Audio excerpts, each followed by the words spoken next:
Hi guys, thanks for tuning into another episode of Nuggets News. I've got a very special guest today, a young artist who I've been checking out some of the work, and it's amazing. And art is not my thing, so I'm really looking forward to diving in and hearing the background of how this all came about, your interest in cryptocurrency, and what you want to know, and hopefully you can teach me some stuff about art. So welcome to the channel, FEWOCiOUS. I hope I pronounced that Hi. right. And do you want to maybe give people your background? Now, you're only 17, so there's not a lot of Yeah. life story, but you've already achieved so much. So I'll just pop up quickly the website here, your super rare page. We're going to talk about NFTs and all that stuff later on as well, because you're already making a big splash in that space. But what's your backstory? Because I don't know it and I'm super interested.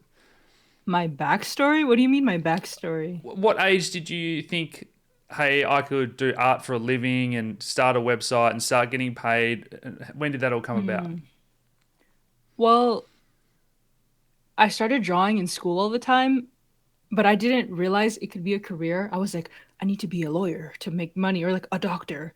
Yeah. Um, so I would draw in school all the time and I was like 12, 13. Around that time, I made a Twitter account, called it Ferocious, didn't think about it would be like my thing in the future.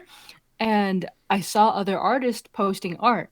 So the first step for me was just posting art. And I was like, oh, wow, like I can share my art with the world and get a like or two likes. And to me, 5 likes was crazy. Or 15 likes. I got 15 likes, blew my mind. I was like, oh my goodness. Um, then throughout time, I saw artists post pictures with like all their packages, like all the orders that they packed. And they're like, these are my prints that I sold. And I was like, what's a print? And I was like, wait, all these artists I'm following don't have like a other job. They're just selling the art that they drew. So from that, I was like, how do I make a website?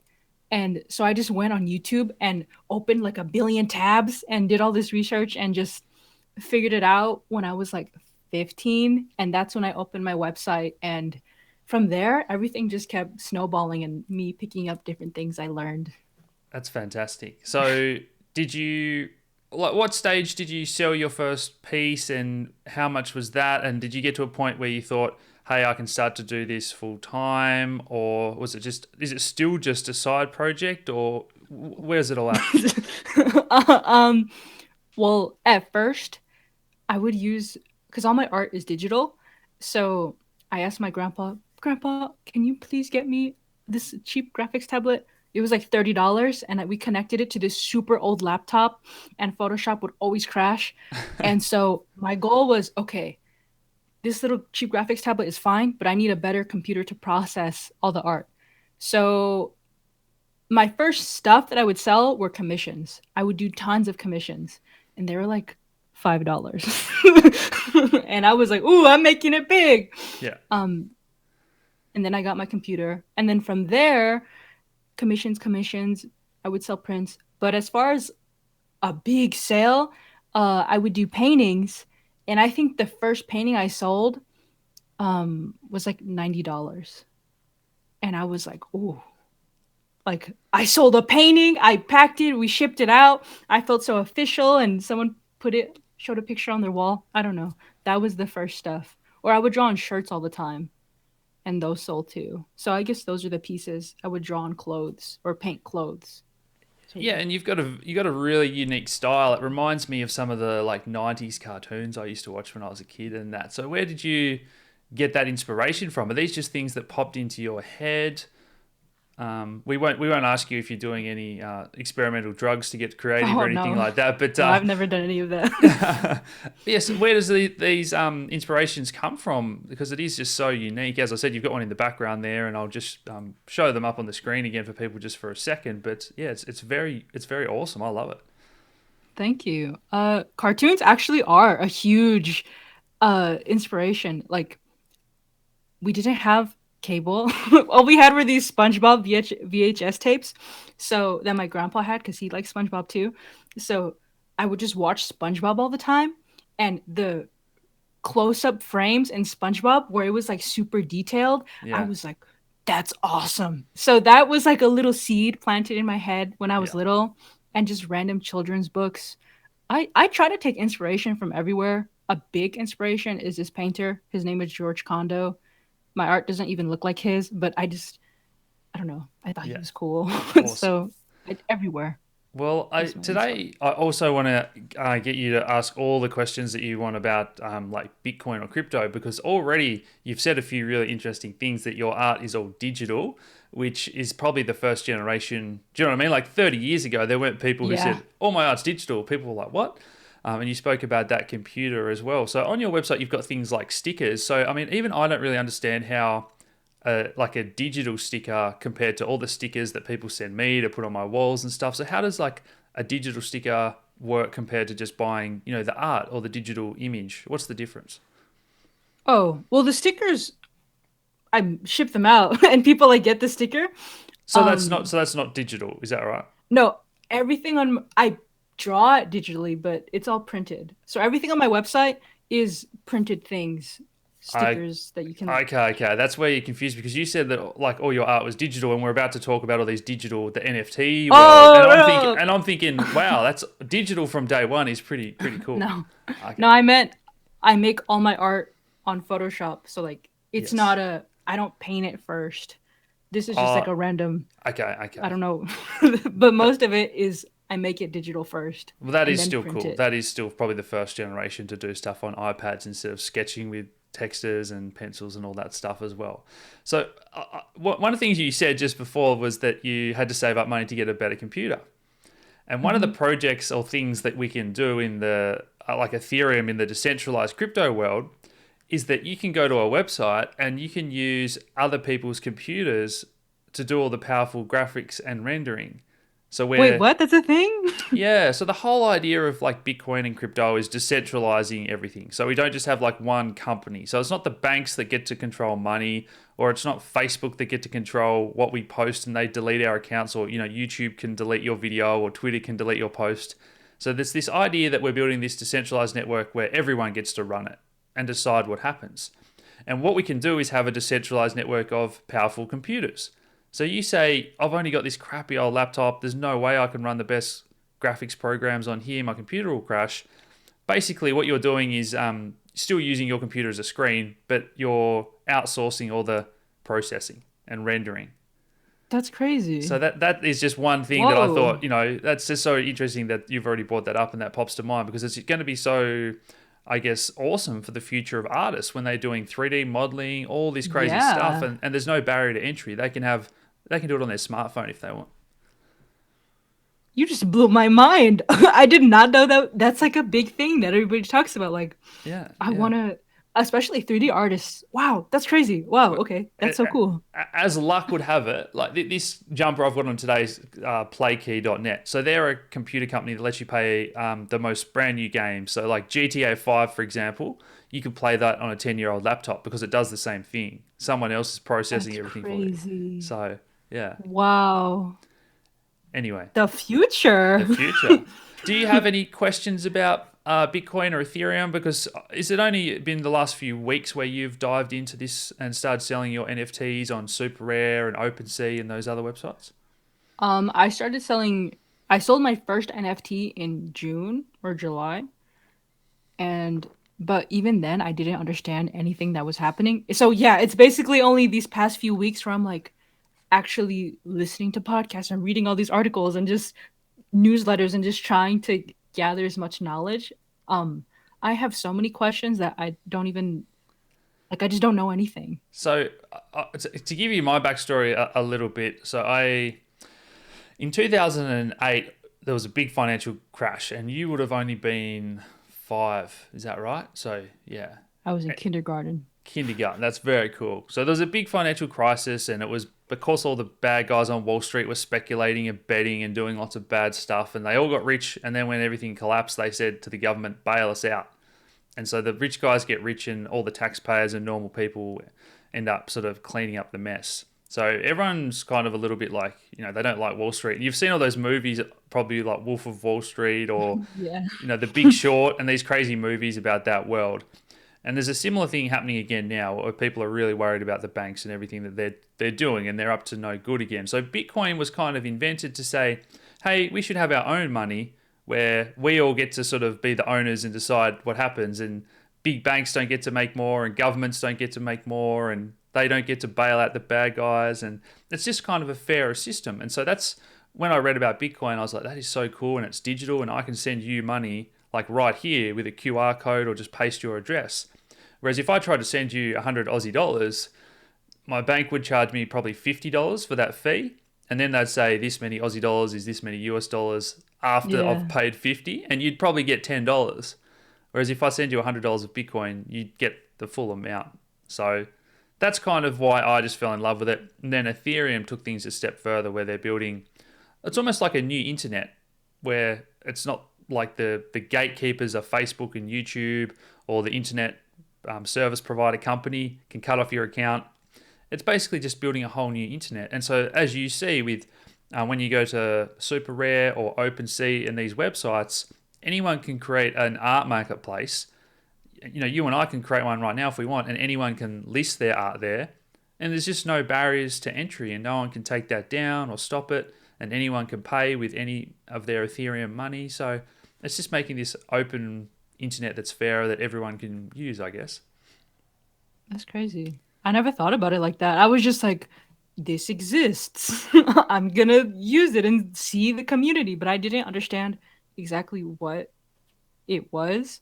So for you to explain it like that, I'm like, oh, you're right. It is like that. I don't know. That's So so to cool to you, me. it's just like almost like another website, isn't it? It's just like you went to a website and sold your art, and people paid you with this funny internet money. Like, what did you think the first time it happened? Well, first I thought it was a scam. I was like, what is this? Selling my art and you can't touch it? I didn't understand. I didn't understand cryptocurrency. I heard about Bitcoin, but not in a good way. So I Yeah, was like, I don't know. yeah, Um, but I knew it was something special because the I would watch people talk about it, and I was like, you guys are talking about it like it's something else. hmm, So I would read articles about it, but even the articles were written really confusing, and I was like, yeah. I don't have good reading comprehension. I don't know what this says. So A little bit like me with art. Yeah, so I understood it wasn't just another website. I understood there was so much behind it, but it was hard for me to appreciate the technology and the beauty behind it because everyone who explains it is super confusing and they say so many like details. I'm like, hold on, I don't even know the first word you just said. So yes, yeah. And that's why that's what we do. That's why we have a YouTube channel, and why I've been doing this for 8 years, because I completely agree that it's still so hard for people to understand the basics, and they don't know where to go to. And if they just Google it, a lot of the time they'll end up on a scam. So we're trying to help and solve all those problems. But I think one thing that we often don't appreciate as well is that we're in the lucky countries. There's people that, if you grew up yeah, in, say, Iraq, or name any country, and they might say, art can even be illegal in some countries. I'm not sure if art's yeah. legal in North Korea, for example. Imagine growing up and this was your passion, but you're in North Korea and you like literally weren't even allowed to do it. Whereas now that person can sell their art on Ethereum, and there's no way for that to be stopped, sort of thing. So yeah. That's dope. So what's your plans from here? Are you Have you had any interesting conversations? Because I know you're friends with Maddie, DLC blogger, who Hmm. we're doing I some love more. him. He's so nice. Yeah, we were sort of talking and covering NFTs a little bit for a couple of years, but the last few months it's just blown up. And Yeah, Maddie is like, I think he's one of the best experts in the space. So, I think so too. He's always he's teaching me stuff. I'm like, oh, really? And I'm always learning. and what sort of stuff does he teach you? Is it like the technical stuff of how to use the wallets, or are you like, where I'm going with this question? I guess is, I think that you can do so much more with the crypto Mhm. artwork. Like you can program in different features and where it's all. Yes, I want to check out Async so bad. Yeah. So do you like? Is there anything like that that you've got really excited about, or thought, hey, this will let me do something that I couldn't normally just do with my website, for example? Oh, absolutely. There's so much. I want to learn how to do wearables, like all like the programmable art. Like I want to learn how to do every VR stuff. Like I want to learn how to do every single thing in this crypto NFT space. The problem is right now I'm so busy with so many commissions and stuff that it's just been hard to take the time to experiment, and I don't want to put out something that's half like Yeah. that's garbage. So When I do this stuff, I want to make sure it's right, and I put my heart into it and learn, not just learn a little bit, do something, and it's like garbage. Like so, I did. yeah, I I put think out about this stuff all the time. I put out my first NFT the other day and it was pretty garbage. But It then was someone beautiful. bought it. I made 10 of them and I just thought I'll put it out there and I'll put 10 out there and I'll give 9 to my friends and I'll put one up on the market and I woke up the next morning and it sold for $400 and I was like, what the hell? And The beauty of crypto.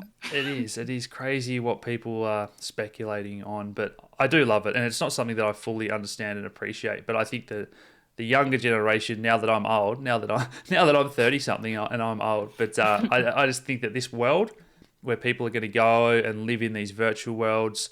So I don't know Mhm. if you're much of a gamer like Fortnite and all that stuff, but it's kind of Oh, like you are. Yeah. I'm not good, but I love video games. Yeah. I think those two worlds are colliding where the kids that spend hours playing video games, it's going to become more like real life. Like you can actually hang out and go to digital festivals. Like Dave Guetta, I don't know if you know him. He's like, Yeah. yeah, so he's just partnered with one of these crypto companies and they're having a big Really? virtual DJ Whoa, that's set. So crazy. yeah, I'm and learning right now. at the moment with COVID and people have to stay home, and if this keeps going, imagine being able to tell your friends, hey, we can all go see Dave Guetta at like a virtual DJ concert thanks to Mhm. this like crypto thing. So I just think the possibilities are so cool. I think I agree with you 100%. I think it's just like the perfect storm of everything. And now is just the time. And now it's blowing up. And obviously, like everything, but I'm just saying what I'm thinking. Yeah. Right now, it's blowing up, but we're not even like at where it's going to be. It's just like a little bit, like the first little poof of the jetpack, but it's going to be crazy. This is game changing, like changing art, changing so many different mediums, like live entertainment. And I think right now the hurdle is people just not understanding. Like I didn't understand VR or any of that stuff. I love video games, and I was like, I guess a VR headset would be cool for video games, but also it's expensive. I would just buy I could buy so many other things. Yeah. But when you try it, that's something else. That's a different experience. So I don't know how to get people to want it if they've just not experienced it, because it's just I game think we need changing. to break down the barrier to entry. So I'm sure you've been into Decentraland with Maddie, as he Yeah. showed you the art galleries and that there. So imagine if you were presenting your art gallery and all your new pieces there, and people could use the VR headset, but they can also just look at the screen like you do in Decentraland, and people rock up and they walk through their art gallery and they can see what are they Mhm. called, the avatars with your name on it and my name on it, and Mhm. we all go there and see all your artwork in a virtual setting and walk down the hallways. I just think if that's really easy to do, like literally just go to the website, then people are going to start to get Yeah, and more you can just excited. click on it too. You don't have to like do anything else or download. That's a big thing. You ever download something and then it takes forever and it doesn't make sense. You're like, I don't know how to install this. Yeah. But just to click on it and be there and you can hear the people talking. I joined a Decentraland meeting that Maddie was hosting, or I don't know. And I heard them talking and I got so nervous because it felt like real life. Yeah. I was like, I don't know. And I walked away because I got so nervous. But that's how cool it was. I was like, I feel like I'm there. And then I ran away. But I know exactly I what woke you up. mean. So I attended like a crypto conference, my first one there the other day, and you walk into the room and you don't know if like those people are talking or whatever it is, but yeah, you feel like, oh, be quiet. There's something happening here. Yeah. Um, so just in the years that you've been doing your art, how has like social media changed and like even Instagram? I think we just forget sometimes in the past 5 years, like running a business or being an influencer, putting your art up on Instagram. What's possible in the past 5 years has changed so much, hasn't it? And that crypto is kind of like the next step, but I guess the Yeah. old digital world is also changing so quickly.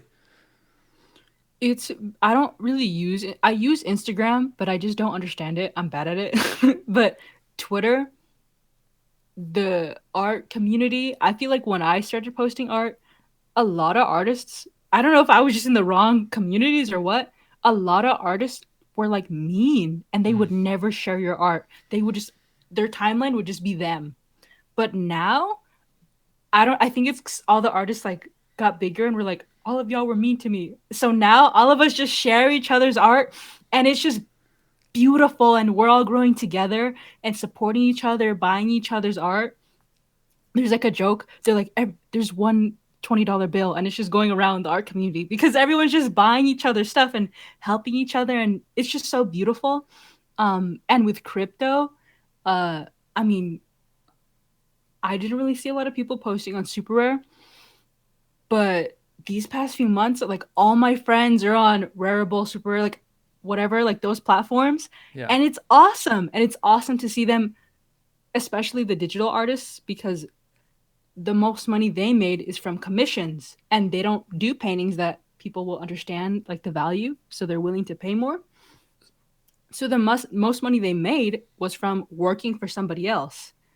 So to make their own piece from their heart and finally get, like, even though I don't want it to seem like it's all about the money, there's an aspect where it's like we've never seen this self-worth, like we've never felt this before, someone Can you believing in us. can you explain that more for me? Because like even I don't understand kind of like when you talk about commissions, and getting a little cut of it, and they're not doing their own work. So do like people come to them and say, "Hey, I want you to draw something like this," or what is like the average? Like you said, your friends. I'm sure you're a bit bigger now. You get to do some of your own stuff that you love. But when you say your friends are mainly doing commissions and working for other people and only getting a small cut, how does that work from someone coming to them, and like where are they advertising to get people to come to them, and then how much of that money, if it sells for $100, like how much would they get? Can you walk us through like that whole timeline? It's really not that official. It's just like, there's a lot of people who make music, or there's a lot of people who want to start clothing brands, and you'll just get a DM being like, it's not a professional DM. They'll just be like, hey, do you make art? When obviously you do. And they'll be like, how much? And you just say your price and hope that they think it's enough. And um, it just happens. I don't know. There's always people looking for art, either because the artist they wanted was too expensive, so they're trying to find someone cheaper, or they just really like your stuff.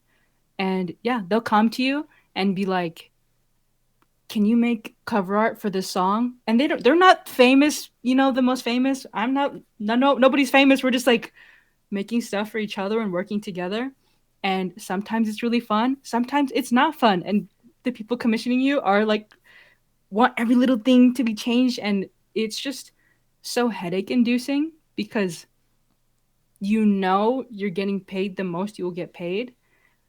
But it's like, I have to always talk to this person, and like, yes, I'm making art and I love art, but it's like not exactly what I want. Or you'll put Yeah, a color that you like, you're like, oh, I want to put red. And they're like, I'm just not feeling red today. that's And so. you have to change it. And it looks ugly. But they're paying you, so you're like, I guess.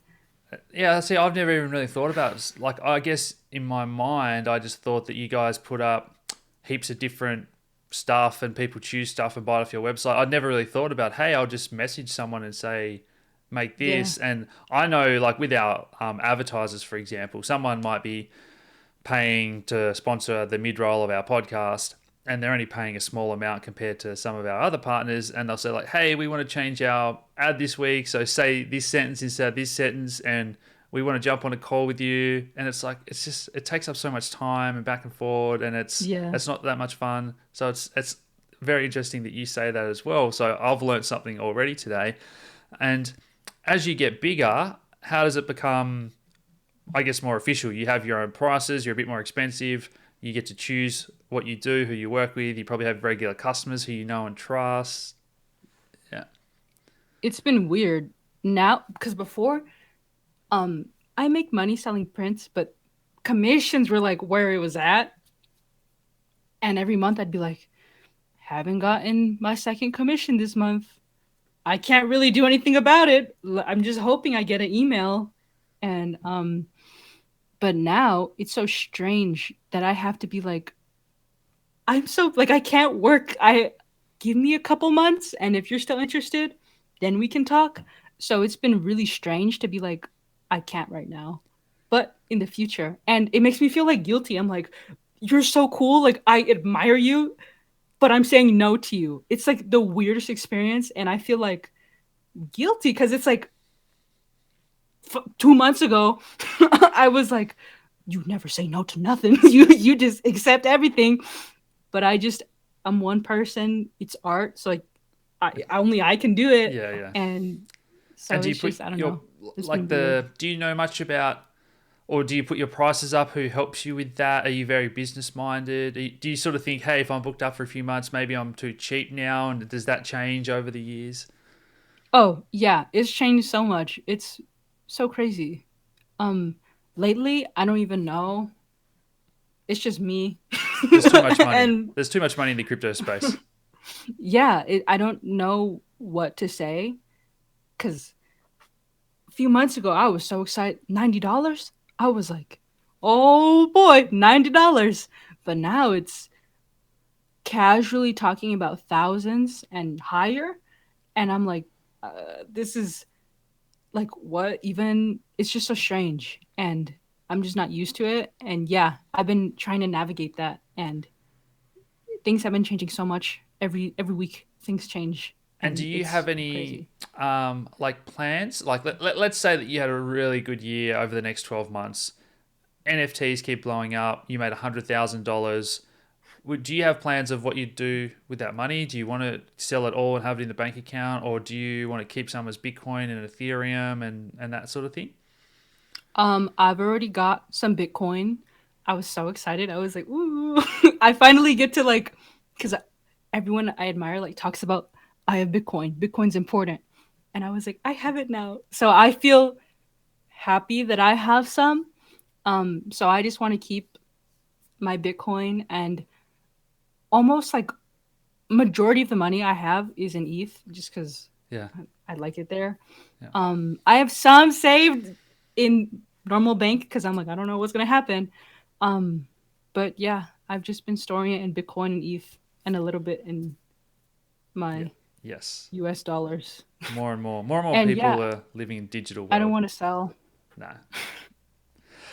So, do you have any other plans to expand out from your drawings at the moment to the digital artwork? For example, in Decentraland at the moment, I was mucking around the other day thinking about how to design a cool looking building. So I might actually show you this on screen share. So I'm sure you've been into Decentraland like we spoke about before, and you've seen those Yeah. buildings. So I was sort of mucking around with how can we make our logo look a little bit more like funky and 3D, because the Oh, rules that's of, dope. yeah, the rules of like gravity and normal art, I guess, don't apply in that world. So you can do whatever you want. You can make your building look as funky as you want Yeah. and have it like sitting on its like side or whatever. So, do you have plans to do other stuff like that, or like what interests you, or you just don't know where the journey is going to take you? Oh, I want to do everything. I want to do everything digital, everything physical. I just want to do everything. Now, realistically, what am I going to get to? I don't know. I have to be better at managing my time. But absolutely, buildings and stuff like that in Decentraland, I absolutely think that type of stuff is the future. Yeah. Like that stuff, especially. So I really want to learn. Just because I think it would be cool if I learned how to make something and people could go to it and be like, "Whoa, this looks so cool," and just I don't know, mess around, have fun, experiment. So yeah, I'm And absolutely interested. things like, you spoke about SpongeBob. If someone came to you and said, "Hey, we want to do a cartoon like with your art and all that," like it's all interests you, any possibilities you'd go after? Oh, that sounds like so much work, but yes, I would love that. But yeah, that would be so cool. I wish. I'm sure it will happen. Like you just, yeah, you're so young and you've got the world at your fingertips these days. I think sometimes, we complain about things that are wrong with the world, but it is, if you're an entrepreneur, like you start a business and now you get paid money and you Yeah. get paid digital money and you got a new iPad. And I love what is possible for people that are young entrepreneurs, because a lot of people complain, oh, it's not fair. But it's like, you've been playing Fortnite for 12 hours a day. Like, Yeah. what Yeah, did you it's so think was going to happen? strange. Like I love video games, I love movies. I think part of the the hustle culture kind of made me a little crazy. Like cuz it made me be like I can never relax. And anytime I relax, I feel guilty in my heart. I'm like, why am I relaxing? I should be working. So part of that like kind of infected my brain. But also, yeah, I've worked a lot more. I don't play video, like, I rarely play video games, which I think I should maybe a little bit more. Or movies. I don't know if you deal with this. I'll be like, I should watch a movie. And I'll be like, no, that's 2 hours. Why would I waste 2 hours? I could be doing something. And then I watch the movie and I'm like, oh, that just inspired me. And then I go make art that just like was so Yeah. inspired by that movie. So It I don't definitely know. I was going to say it definitely happens a bit. So I know exactly what you mean about falling into the trap because you feel it like you feel the hustle and you just know like this is a once in a lifetime opportunity and I can Yeah. make great content every day and I see my business growing and subscriber numbers and stuff and I definitely take time off every day. So like for us it's an hour or so is like bedtime, bath time with our 1 year old Yeah. and I have breaks throughout the day, like go out and play because I haven't watched many movies and haven't binge watched TV and that stuff like you used to. And it's not really working because it's just so enjoyable. And I'm sure you're the same. It's not like, oh, I've got to work Yeah. 100 hours a week. It's like I'm doing art 100 hours a week. It's fun. Exactly. That's exactly how I feel. It's so strange. I don't know. It's exciting though. Like sometimes I'll be drawing and I'm like, this is so crazy that I'm doing this. And then I'll be like, what am I doing? And then I'll go back to drawing. But Will you get like a manager to help you out and stuff like that? Are you finding that it's going to take up more and more of your time talking to the people and doing the marketing and I would like that, but I have terrible trust issues. I don't trust nobody. So for that to happen, it has to happen eventually if I want to get to where I want to be. But I don't know how you even go about that and mm, how you know you can trust someone. I'd probably say start with family or friends if you can, someone that you know. But I was the same. Oh, I didn't want to let I don't trust anything go. family. Oh, you don't? No. Yeah, actually, neither do I. I wouldn't hire any of my family. So, but well, I've really enjoyed that today, and I think we are going to have to catch up in future because I've got a feeling that the art world's going to blow up, and you're at that age where you think about it in 10 or 20 years' time, when people are going to look back and they're going to be like, "Hey, you were one of the first," and you could be a That's so pioneer true. in the digital art space. Who knows? But if you're like me, don't think about that. I just take it one day at a No. time because there's always Drive something you that happens. crazy if you think about that stuff. Exactly. Well, I'll put all the links to your work down below to go check out for people. Any final messages for people at home? Oh, this is so random. I was okay. I don't want to take forever, but I was listening to an audiobook. I don't know if you've heard it. It's called Atomic Habits. I I think that's what haven't. it's called. I haven't. No. Oh, it's this book that everybody talks about. So I was listening to the audiobook while I was drawing because I can't look at nothing. So I was drawing, listening to this audiobook, and something he said really resonated with me. So now I want to share it because I feel so moved. Yeah. Yeah. He was like, the way he said it was beautiful.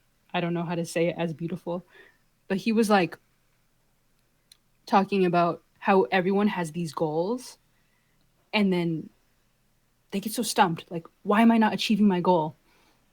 And he has this whole chapter explaining, like, yes, goals are important, duh, but the goal doesn't necessarily matter if your process is nothing. Like, if you're not doing anything, it the goal doesn't matter.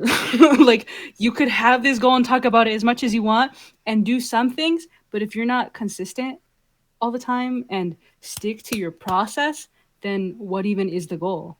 And he was talking about how sometimes you reach higher than the goal you even set when you just stick to your process and don't even think about the goal, which is so true. Everything with art, I'll set a goal, not reach it, and get so upset. Um, but I'll just stick to making art and maybe it'll take me a long time and I'll be like, I'm kind of taking a long time. I don't know, but I don't rush it. And it's always those pieces where I just stick to my heart and my process where everything just is bigger than what I could have imagined.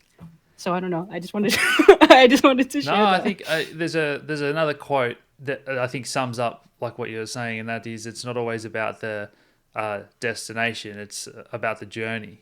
And Yeah. yeah, I probably should have just said that in my long story. no, that's great. That's great. I love it. So I'm going to keep an eye on your stuff, and I might have to get in that waiting list and try and get some funky Nuggets news ideas for our building or something like that. But I hope everyone at home has enjoyed that today, and I'm sure there's going to be some people buy some of your artwork. So good luck with everything, Thank and you. we'll catch up again in future. Heck yeah. Cool. Thanks, guys.